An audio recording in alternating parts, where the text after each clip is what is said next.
Good afternoon, everyone. Welcome to our Mailman Center Grand Rounds. I see a lot of new faces, so I imagine we have new trainees who've started here at the Mailman Center, so welcome. We're glad that you're here. I have the treat and the pleasure of introducing our speaker for today. For those of you who don't know, Dr. Danny Armstrong is going to be speaking with us today about the state of the Mailman Center for Child Development. A few years ago, the Mailman Center went through a strategic organization. And prior to our strategic organization, we were organized by divisions. So we had a division of psychology, a division of speech and language pathology, social work, and the like. And we noticed that many of us were doing similar work, but we weren't really communicating, and that we had set up, in some sense, these silos.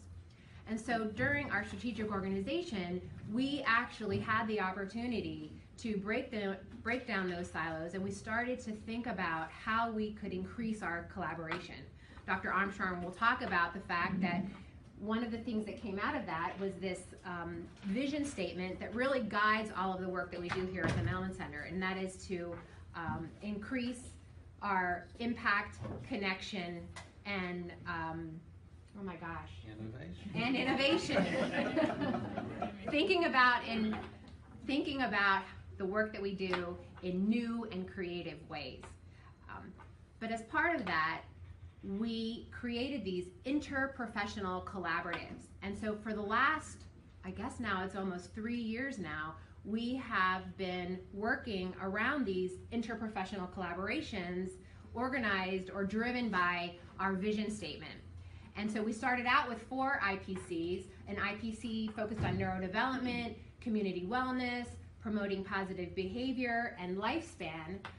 But since that time, we actually now have 5 IPCs. We divided our neurodevelopment IPC into intervention science, focused on community research, and then our neurodevelopment and innovation science, focused on basic science research. So he's actually going to be talking to us today about really what has come out of these interprofessional collaboratives. And I have to say that this has become a model for how you can drive organizational change and transform your organization in new and innovative ways.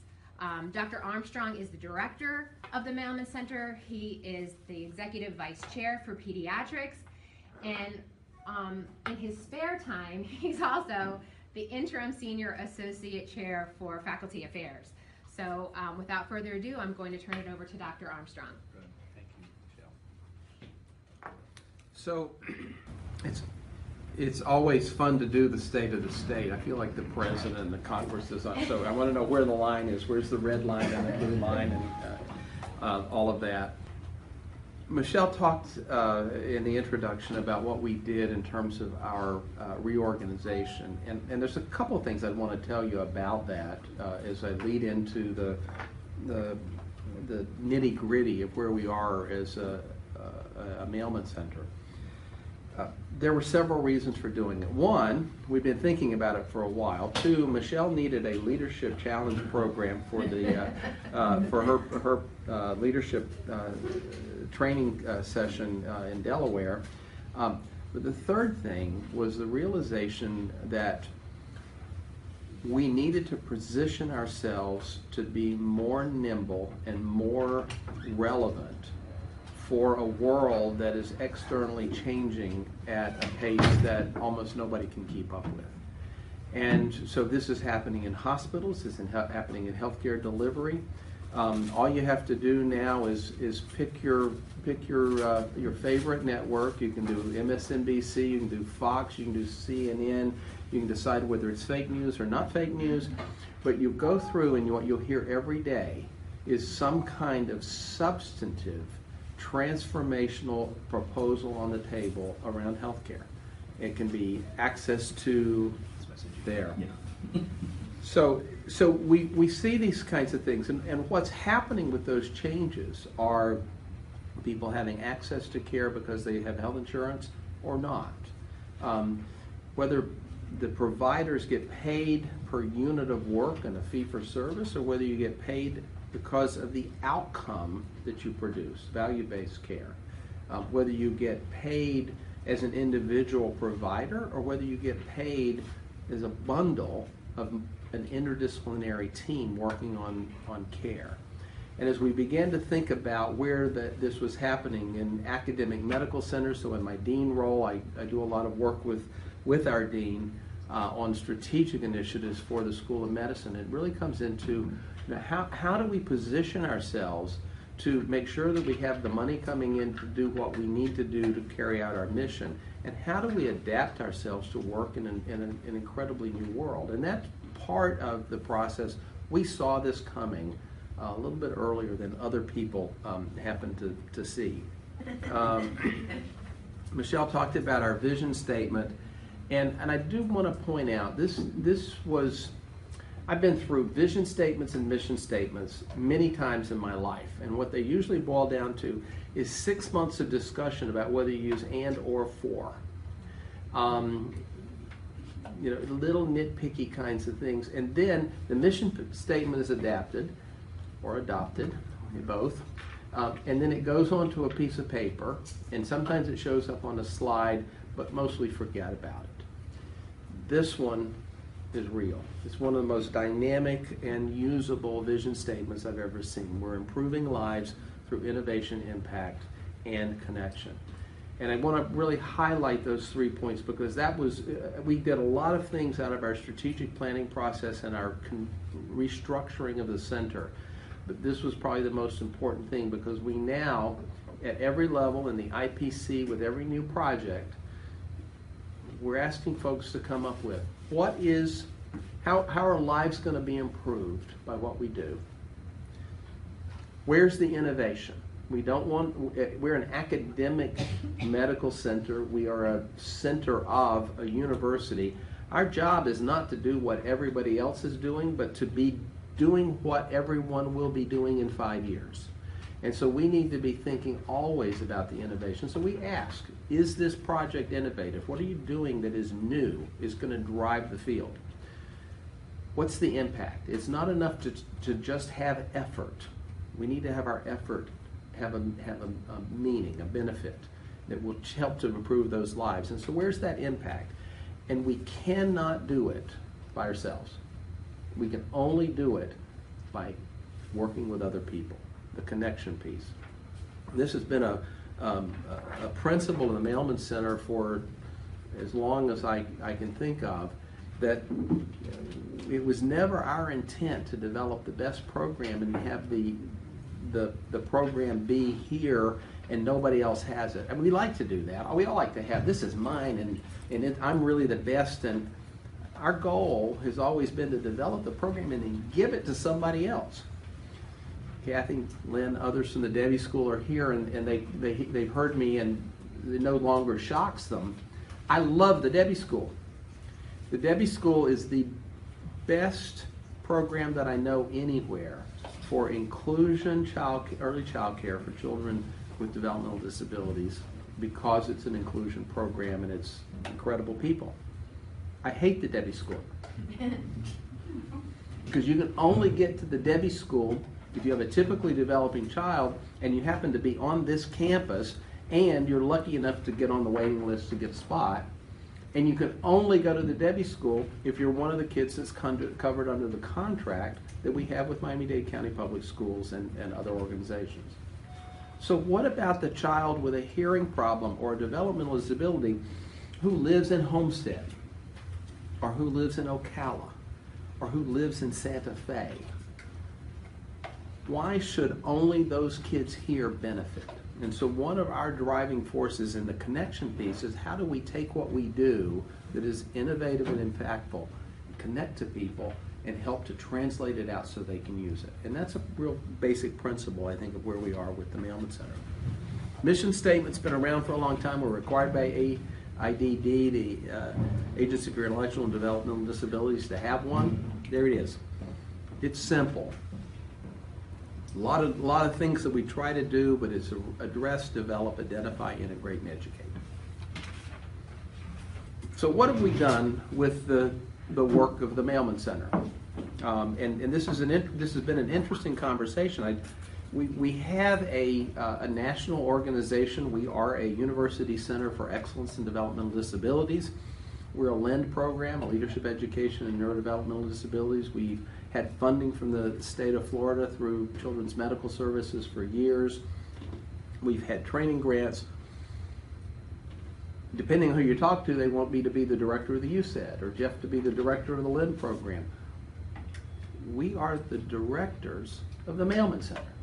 And the Mailman Center is several things. One, it's this great concrete building poured onto rebar that won't move for the next several centuries, but we also can't do very much with it because it's concrete and rebar. It's the largest division in the Department of Pediatrics, but it's also the second designated center of the University of Miami and one of only 2 centers in the state of Florida that are designated in federal statute in the Developmental Disabilities Act of 2000 and before that. So it's a lot of hats. But when I talk about being the Mailman Center, I'm not talking about being the head of the USAID. When I took over the Mailman Center in 1999, I feel like I've just been the new guy on the street, but it's been a while now.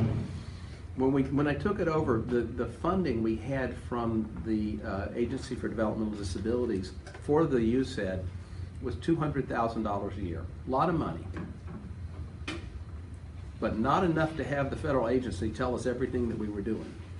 And so I told them, we're going to develop what we need to do for our community as the Mailman Center. And if AIDD likes that, you can come along, and if not, we'll give you the $200,000 back. Well, they didn't like that, but they let us keep the $200,000. And what we've been able to do with that is to move the center forward. And so this is, I'm going to run through some aggregate statistics over the last 5 years to kind of give you a feel for what we've been doing and what we've been accomplishing. As you can see, in 2012, 2013, our total funding was about $28 million. In 1999, our total funding was about $4.5 million. So over the last 20 years, we've been able to grow the size of the program in terms of funding fourfold. As you can look, there was a little dip in 2013, 2014, and out to 2016, and then this last year we were at about $26 million in total funding for all the different programs, core programs for the Mailman Center, all of our affiliated people across the university. That's really impressive. That makes us about the 3rd best funded center in the United States. I think Kennedy Krieger is about $120 million. And the Wasteman Center, I think, is probably about 35 or 40. So we're right in there.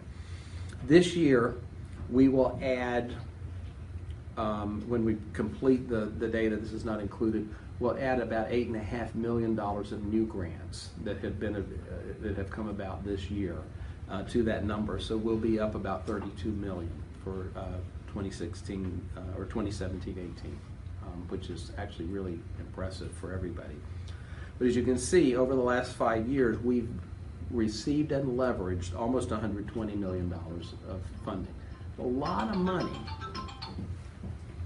And we've gotten it from a lot of different places. This is a very dynamic center that has federal funding, state funding, local funding, foundation funding, some that I have not even included on the list. What that says to me about the center, our faculty, our staff, and our students, is that we are in touch with the needs of our community and the needs of our funders at multiple levels. And I love having a diversified funding stream because that means that we can do basic research, that we can do translational research, we can provide clinical services that demonstrate excellence, we can address community needs, we can be involved in policy and new developments. And so I'm actually very pleased to be able to see that. This is the diagram of our structure or our restructuring around the things that Michelle mentioned.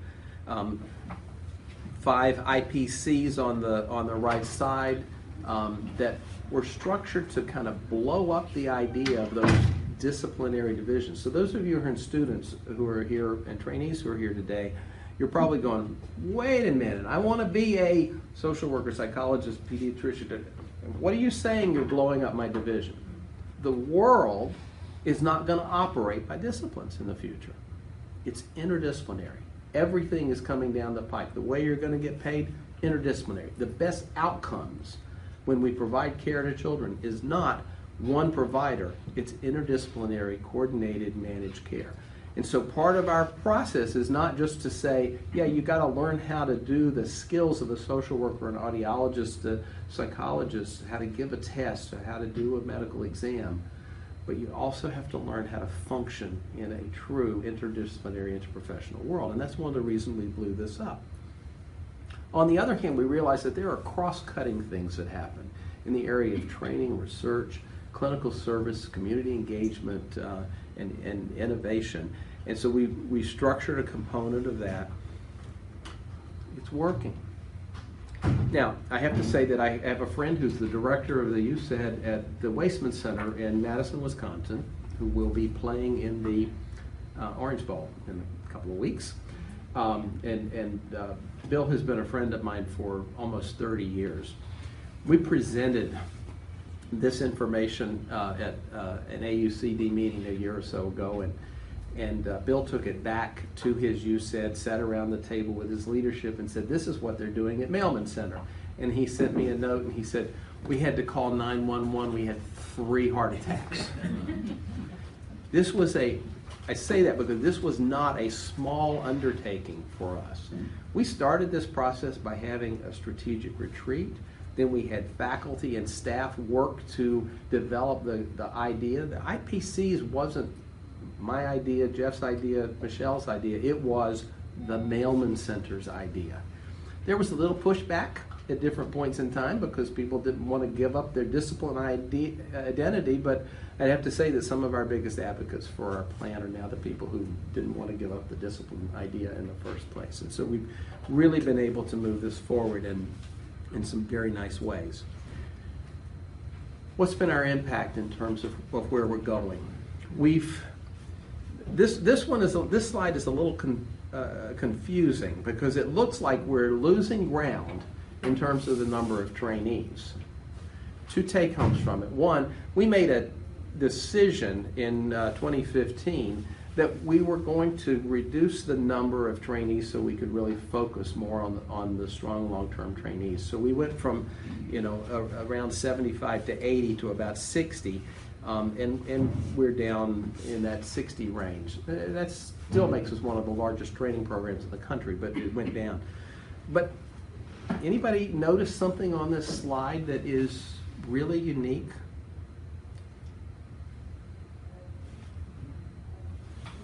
Bob, you're nodding your head. Mm-hmm. The non-minority is a smaller proportion. Yeah, infinitely smaller. This is a training program that better than any in the U.S. reflects the makeup of the community we live in.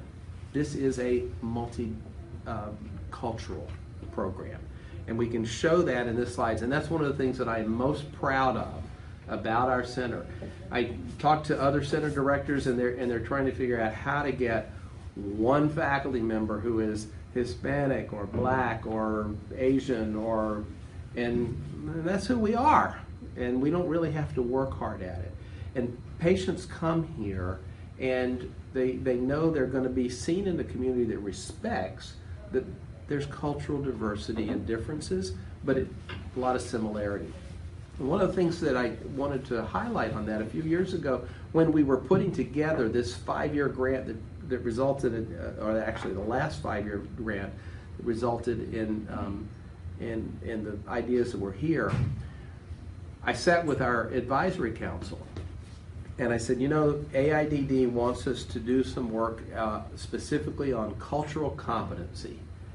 And the council erupted in at least 3 languages, really upset because they said, we don't want Mailman to go through and focus on how do you deal with someone who is this particular race or this particular ethnicity and stereotype cultural training. We want you to figure out, how do we train people to be able to deal with anyone? What are the universal competencies that are involved in care of patients? And we had a special project, and one of the things that came out of that, there were some one of our folks did focus groups with different cultural groups all over South Florida. And what came out of that particular exercise was that there were some things like, I want to be treated with respect. I want to know that you listened to me and heard me. Universal competencies. I want you to care about me and show that you care about me. Had nothing to do with ethnicity or language or race. Those were the universal competencies. And so hopefully in your training program, those will be the things that if you walk out of here with nothing else, you'll walk out with those 3 basic skills. We had a dip in clinical services for a couple of years, but as you can see, we are providing care in our various programs to almost 14,000 children a year through the Mailman programs. That's a lot of kids. But look over at that 2016-2017. That's almost 80% minority children.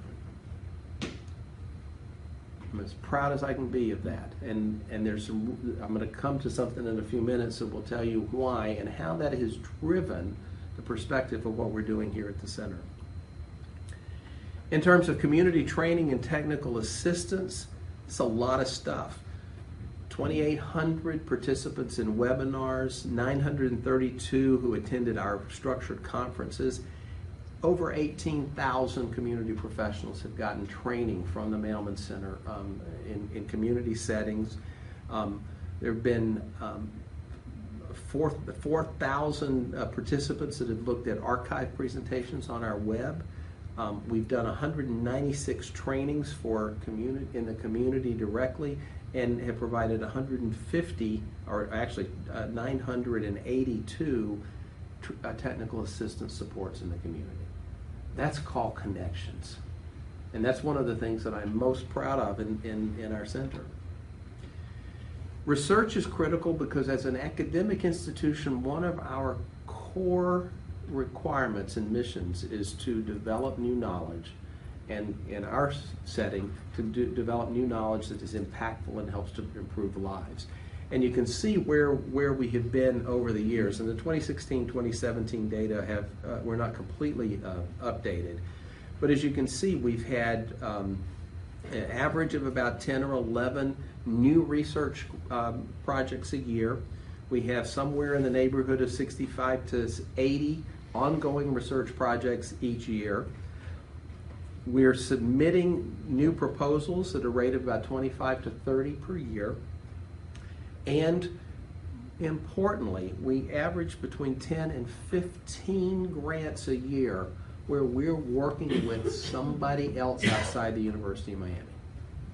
And I can't ask for much more than that in terms of the activity component in research. So what are we doing in terms of impact? And I'm really glad to see, if you compare the 2012 with the 2016-17, what you wind up seeing is a tripling of our funded research. More than almost a doubling of the number of publications that we've had go out, and almost 5 times more presentations of the research data in the community. Those are the measures that are saying we are doing the research, that was the activity slide, but that the work we're doing is actually getting out into the community and beginning to make a difference.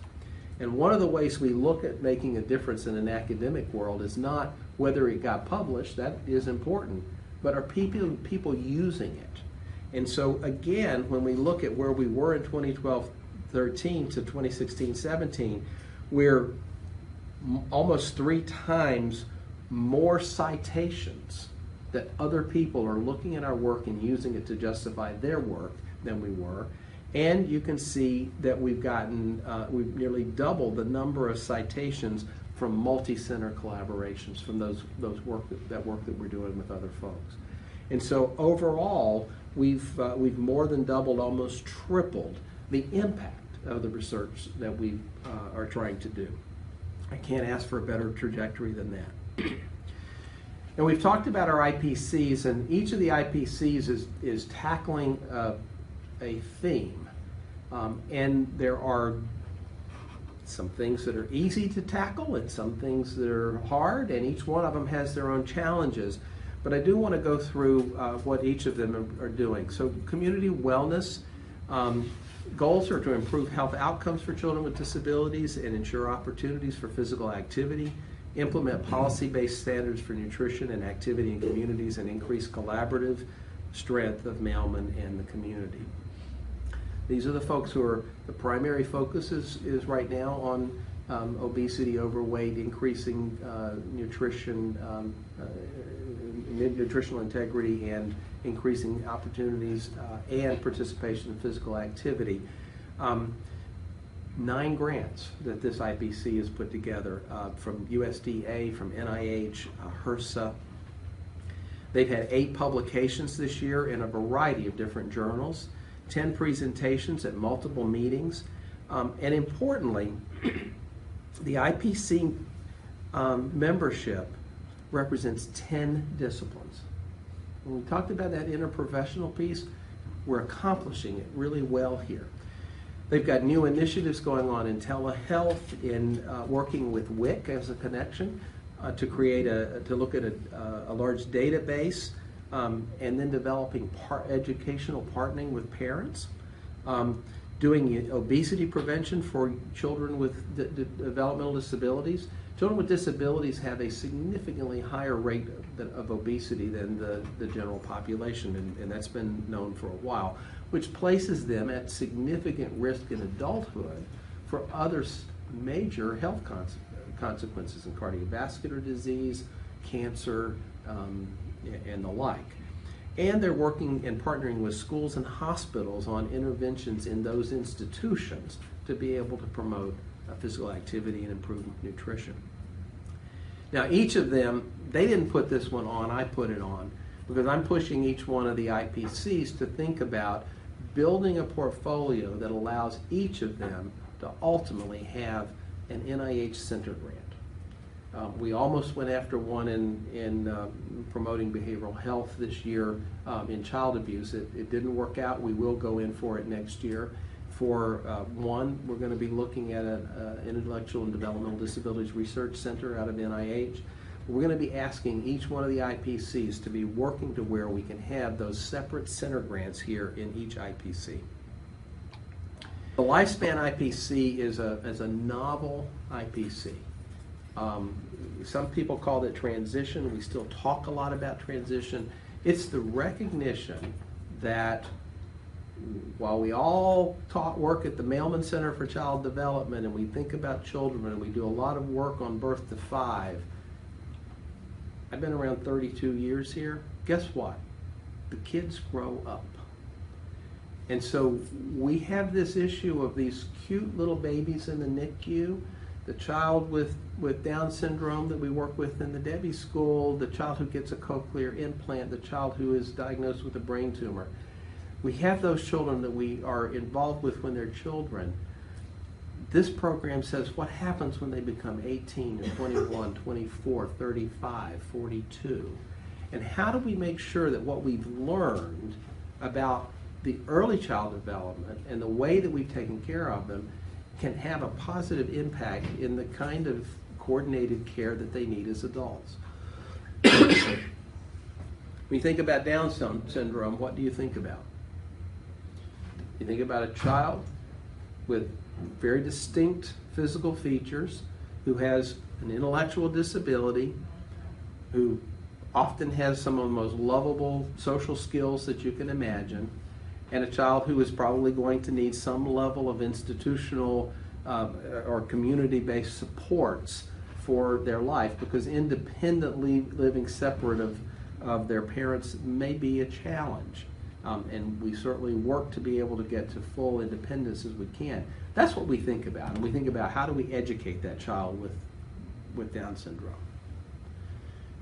Are you aware that the risk for a child with Down syndrome of having leukemia before they're age 30 is almost 6 times higher than it is for a typically developing child. And what about the fact that they may have a heart condition and have really significant heart problems across their lives? So when we think about this, we don't see that often in the children, but we see it when they grow into young adulthood. And so part of what we need to look at here is how do we address those issues so that they get great care in pediatrics. I'll tell you, if you've got a chronic illness, you've got a developmental disability, come here. We'll take care of you. We'll do really good work. We've got some of the best care. Come to the Mailman Center. But when you're 25 and you have Fragile X or autism, it's a pain to find somebody that can provide you with care. And so our lifespan was not transition, it was lifespan. They've not gotten to the high levels on grants and publications and presentations, but they are working on a really unique program with Special Olympics. I think it's called Fit 5. And it is to help get health assessments for adults with developmental disabilities who are participating in the Special Olympics program. It's amazing that you don't have that as just part of a routine, but they've had real trouble with it. So we're working in that area. We've got a study that's focused on local practice patterns and transition of care from pediatric care to adult care, and working on the right kind of model for being able to provide care across that particular time of the lifespan. And they'll be hosting a really great invited presenter for our Mailman Grand Rounds in 2018. So when you see the lifespan come up, Dr. M has identified someone that we're bringing in who's going to be really superb. The long-term plan for the lifespan is to develop and implement models for clinical programs of excellence in translational and young adult care.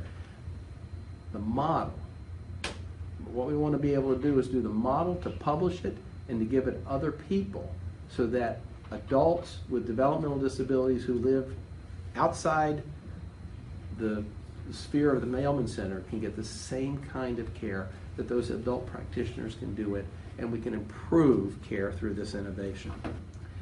The Promoting Positive Behavior IPC has really taken fire. They're working on improving behavioral health outcomes here at Mailman and in the community, identifying mechanisms for reducing health disparities, increasing capacity to provide evidence-based interprofessional health care across community settings, and increasing the capacity of neighborhood communities to be able to provide these services.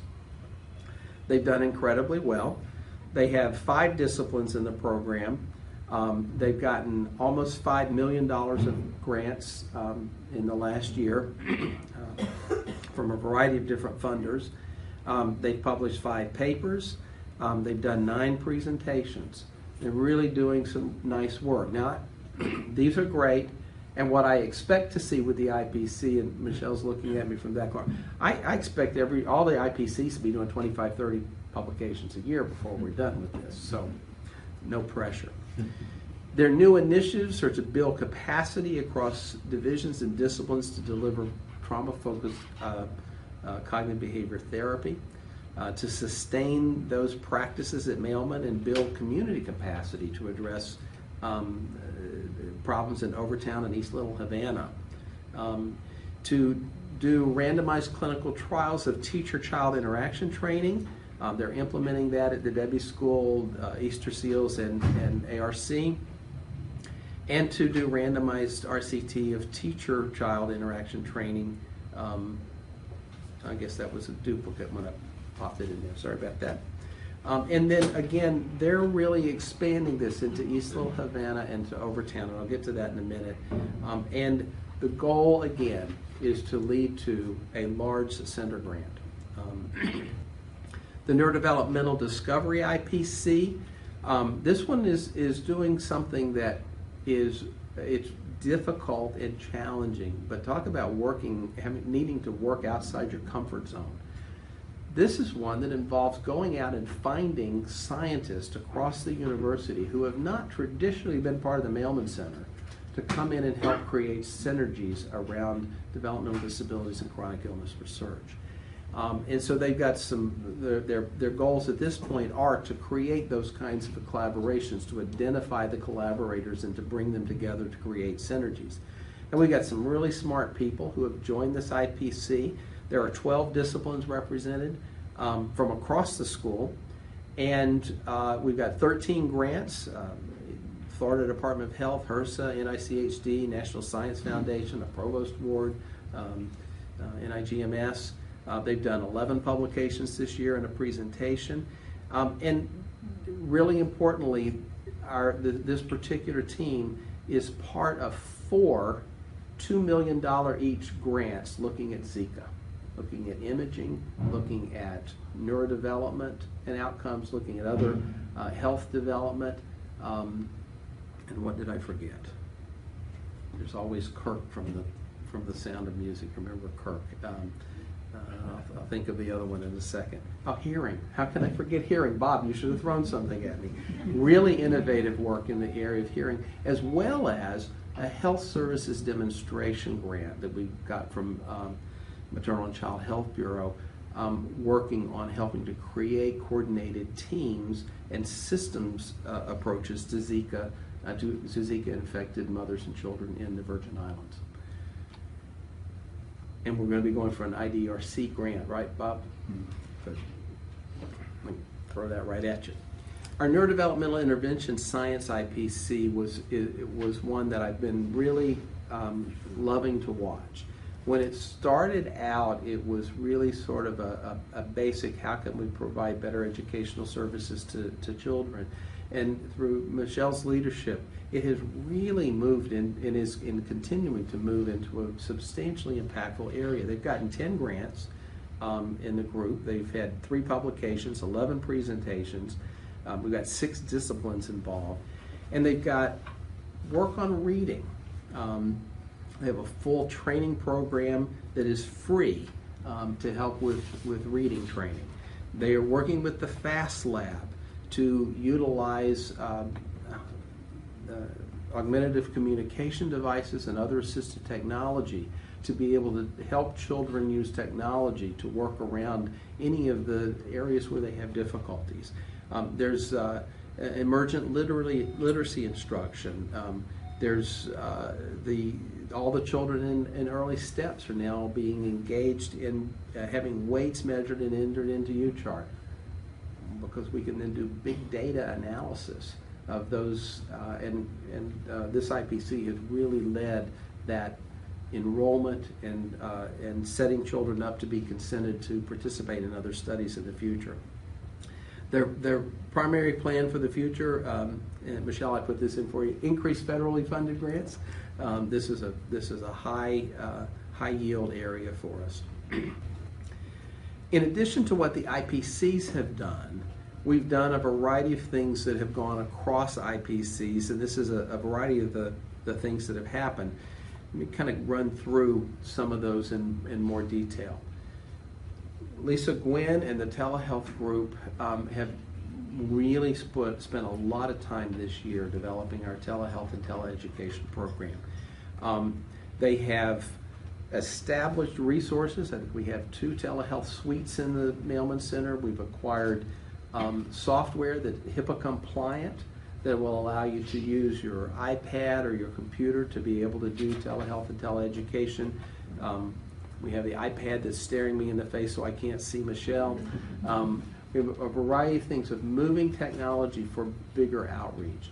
Last year we had a $800,000 allocation provided to us by the state of Florida, by the House and the Senate, to be able to develop web-based training that would be geared toward parents and professionals in areas that aren't around the Mailman Center.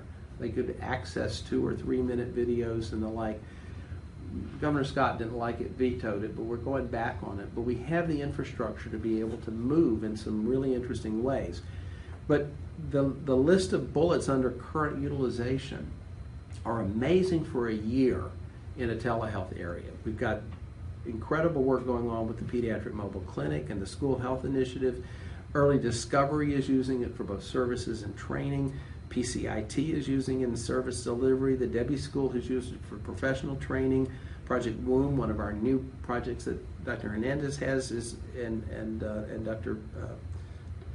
Johnson is using it for training.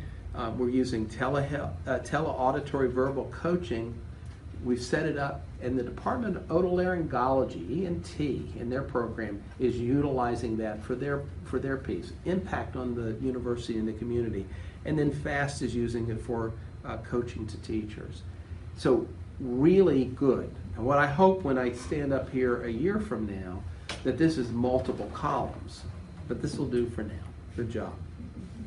In the research area, we've got, Alan has been leading some individual mentoring and has led the establishment of the Wednesday Wine, Wit, and Wisdom meeting for the faculty. This is a little wine and cheese over in the Bachelor on one Wednesday evening of the month. The presentations have been superb, but more importantly has been the interaction between the presenter and the faculty and students who have attended. And I think we're going to be seeing real significant advances in support for helping with grant writing and paper writing and things that is going to come out of our research initiative. Clinical services and facilities. Dr. Hirschhorn has been leading this initiative for us, and this is more facilities, but I do want to, sometimes we kind of get into the rut, we're in the same old place, and I don't like the color on the wall and who hung that picture, but I do want to say things change. So kudos to Dr. Friedman. It was a challenging move, but there has been a successful transition of the adolescent medicine program to bachelor. Not without some issues that we still have to do, but Larry, thank you for leading that. Everybody in the center who's doing clinical work has now transitioned to using UChart. So we're now a complete electronic health record for all of the activities we have. And what that means is clearer communication. You can read the notes. It's accessible to folks who need it from an interdisciplinary perspective when they need it with a patient. And it will give us over time a database that we'll be able to use for population-based studies in developmental disabilities that we've really never been able to do. We've now got a POL license that allows us to do laboratory studies on site, which is a great move forward. We've got the equipment necessary and just waiting on the vaccine inspection, so we'll have a full EFC program here. And folks, the first elevator works. Did anybody miss that? For those of you who are new, we had two elevators on this side. It was a coin flip as to whether either of them would work or show up. And then they had this ugly yellow vinyl on the wall that I think was probably put there in the 70s. Had not been changed since then. We got one now. You push the button, it shows up quickly. You push a button, it takes to the floor. It doesn't stop in between. It doesn't move sideways. It's got nice clean walls and a nice clean floor, and it has this cool U up on the side so that we can see it. All three elevators should be complete by the summer, and that will help everybody. But we had a transition. Because the elevators were down and one of them was always under construction, finally, and Dr. Rohrbach is not here, but she helped to lead an initiative for a number of years to get security to let us open up the stairwell on the end of the hall. And so what happened is that when you had to wait a long time for the elevator, you give up and then you go down the stairs. And every now and then you'd say, well, why don't I walk up the stairs? I don't want to wait on the elevator. We have improved our health. Just because the elevators are working, don't stop using the stairs. New tile floors, ceramic tile floors, will be established in the Debbie School and the Mailman lobbies sometime just after the first of the year. It's a nice beige type tile. It's non-slip. One of the big problems we had is when you come in and it's raining and you hit that ceramic tile that we have in the Mailman Center, it was like a toss-up as whether you were going to hit your head or your on the back or the front. So we'll have new shiny floors, new shiny elevators. I think it's going to be really nice. And very importantly, on the 5th floor in the large room in the corner, we're undergoing the renovation, and we're waiting on some chairs and furniture to be delivered, and we will be opening up that room as an innovation center. It's got all movable furniture. It is intended for you to go into that room and sit down with people and not do what you normally do, but to think about how you can do things differently. It is an innovation center. You can have lunch there, I guess, if you want to, but we'll have, on the walls will be writable boards all the way around, so that you want to do brainstorming, you can do that. You can move the furniture around. And we will be formally dedicating it and naming it the Tiffany Field Innovation Center. Now, I don't know how many of you know Tiffany. Tiffany's been a part of our institution for many, many years. She's probably, at one point, was the most well-known member of the Department of Pediatrics in the U.S. Tiffany has done innovation in the area of touch research. She revolutionized NICU care by showing that if you massage babies who were in incubators, that they ate more, they grew faster, and they were overall healthy, and that was adapted as a NICU practice all over the world. Many years ago, there was a Senator Proxmire who created an award for the NIH, called it the Golden Fleece Award. It was for studies that were fleecing the government because they had no relevance. So the NIH turned around and created a Golden Goose Award. And those were for investigators who, over their career, had the most and biggest impact as translational investigators in benefiting human health. Dr. Field was one of the recipients of the Golden Goose. We're very, very happy to recognize her contribution and to name the Innovation Center for her. So that's where we are. And I can't be prouder of the work that people have done. It's good to take a stop in the middle of all the craziness to say, look, we have accomplished a lot. I do believe we have the right structure, we have the right vision statement, we have the right plan, and more than anything else, we have the right people. We're growing, we're hitting all the benchmarks that we needed to have. And what I would encourage everybody to do is to take the holiday season to say, gosh, we got new elevators, we're going to get a new floor, the carpet's gone, we've got publications, we got new grants, we're doing great. And then somewhere around January 2nd, come back and let's figure out how we double this so I can change the numbers next year. But thank you all. Let me ask if there's any questions or discussion. Especially from the new students. This is probably a lot for you, but you haven't asked all your questions before, so. Yes. I'm the new trainee who will ask a question. Okay, good. First of all, this is a truly impressive and incredible list of accomplishments, so it's really cool to be a trainee here. That's like, I feel like completely understating it. So thank you for that presentation. One of the things that I know you mentioned at the very beginning was transitioning to outcomes-based care. And I was wondering how the Mailman Center is positioning ourselves to think about like what that looks like here in the next few years, or what that might look like across the country and adopted here, just because I know that I've heard that talked about a lot in this setting. So I just wanted to hear more about it if you happen to have. Yeah, you know, I think when we look at what the Promoting Behavioral Health group is doing with the PCIT, that's a really good example of taking something that is evidence-based and then moving it to community settings. Now, in our last grant proposal that was funded that defines this as a you said, we included 4 different levels of measurement for outcomes. And the first 3 were the kinds of things that had historically been done. So they were, how many activities did you have? How many publications did you have? How many students did you train? They were activity-related things.